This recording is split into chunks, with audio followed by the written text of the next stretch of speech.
बिस्मिल्लाहिर्रहमानिर्रहीम। हर इंसान के अंदर बेशुमार कुव्वतें पाई जाती हैं। गुस्सा भी एक बहुत बड़ी बातनी कुव्वत है और अगर इसको संभाल लिया जाए तो यही रूहानी तौर पे बंदे को ऊंची परवाज़ तक ले जाता है। अगर कोई शख्स तुम्हें गाली देता है तो वो गुस्से की वजह से तुम्हें गाली दे रहा है। उसके अंदर कोई ना कोई बहुत बड़ी आग जल रही है। वो उस आग को मुसलसल निकालना चाहता है जो उसके बातन को जलाए जा रही है। तुम उसको बदले में गाली मत देना, उसकी गाली को कबूल कर लेना, यानी खामोशी इख्तियार कर जाना। इसी तरह अगर बाहर से कोई तुम्हारी तारीफ़ करे कि तुम बहुत अच्छे हो, बहुत खूबसूरत हो, बहुत बड़े आलिम हो, हाफिज़ हो, कारी हो, यानी तारीफ़ों के पुल बांध रहा है, तो वो तुम कबूल मत करना, इसलिए कि वही चीज़ें तुम्हारे लिए कांटा बन जाएंगी। तुम सोचने पर, उन्हीं को सोचने पर वक्त ज़ाया कर लोगे।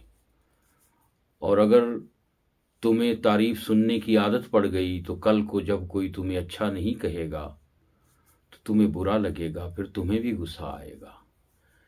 इसलिए किसी की तारीफ़ भी ना कबूल करो, तुम्हें तो इससे सरोकार ही नहीं है।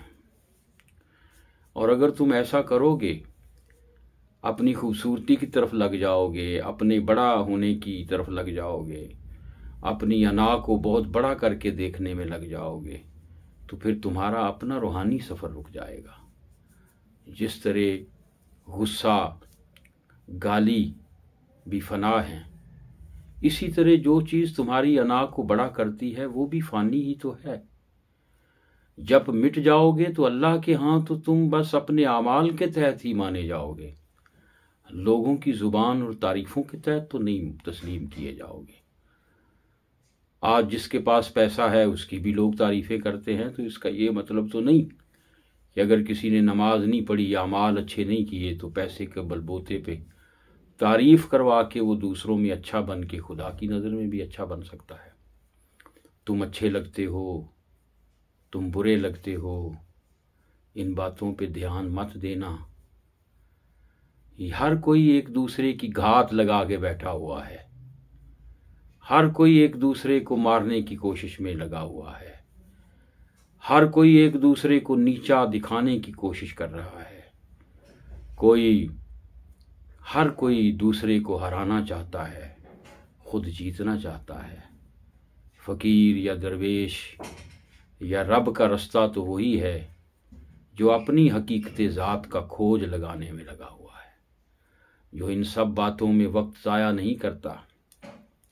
यहाँ तो दूसरों को ही बर्बाद करने की दुआएं मांगी जाती हैं, और अगर खुदा की इबादत भी करता है तो कोई अपनी अना को बड़ा करने के लिए दूसरों की तबाही और बर्बादी ही की सोचता रहता है।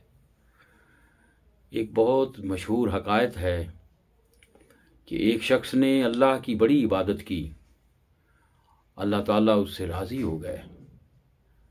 उसे आवाज़ आई, मांग क्या मांगता है, मैं तेरी 3 ख्वाहिशें पूरी कर दूंगा। तो उसने सोचा कि क्यों ना मैं अपने लिए 7 मंजिलों वाला एक बहुत बड़ा महल मांग लूं। लेकिन साथ ही आवाज़ आई कि जो भी तुम अपने लिए मांगोगे मैं तेरे हमसाये को भी उससे डबल दूंगा, यानी अगर तुम एक चीज़ मांगोगे तो तेरे हमसाये को मैं 2 दूंगा।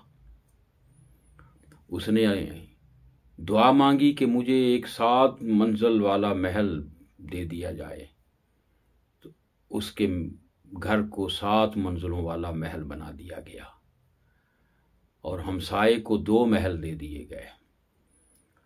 अब जब उसने देखा कि मुझे एक मिला है और मेरे हमसाये को 2 महल मिले हैं, तो उसने जलना शुरू कर दिया, हसद शुरू कर दिया। यही तो इंसान की फितरत है, यही तो शैतान चाहता है कि अपने मुसलमान भाइयों से भी जलता रहे, ताकि जल जल के तू इसी आग में भस्म हो जा। आगे का सफ़र तो तू क्या तय करेगा जब तुझे अपने ही मन में आग लगी हो। अब वो सोच में पड़ गया कि अब 2 ख्वाहिशें मेरी बाकी पूरी होने वाली हैं, 2 दुआएं मैं और मांग सकता हूँ। उसने किसी वकील से मशवरा किया होगा, भाई मैं ये बर्दाश्त कर ही नहीं सकता कि ये साथ वाले जो हैं ये इनके पास 2 महल आ जाएं और मेरे पास 1 महल हो। तो वकील ने मशवरा दिया, ये तो बड़ी आसान बात है, तुम ऐसे करो, अब तुम ये मांगो कि मेरे घर के बाहर एक कुआं खुद जाए। तो उसने दुआ मांगी कि मेरे घर के बाहर एक कुआं खुद जाए। अब उसके घर के बाहर एक कुआं खुदा और हमसाये के घर के आगे 2 कुएं खुद गए। उनके लिए कुछ मुश्किल तो खड़ी हुई, और साथ ही उस वकील ने मशवरा दिया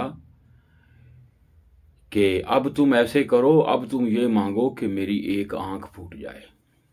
उसने कहा, हाँ ये ठीक है, मेरी 1 फूटेगी, इनकी दोनों फूट जाएंगी, तो ये कम से कम महल की लज्जत को देख के महसूस तो नहीं कर सकेंगे, मेरे पास तो फिर भी 1 आंख होगी। उसने कहा कि मेरी तीसरी दुआ ये है कि मेरी 1 आंख अंधी कर दी जाए। उसकी 1 आंख अंधी कर दी गई और हमसायों के घर में जो थे उनकी दोनों आंखें अंधी हो गई, और बिलाखिर ये हुआ कि वो अपनी अंधी आंखों की वजह से उन कुओं में गिर के मर गए। ये कहानी एक हकायत नहीं है, आज के हर इंसान की तकरीबन यही कहानी है।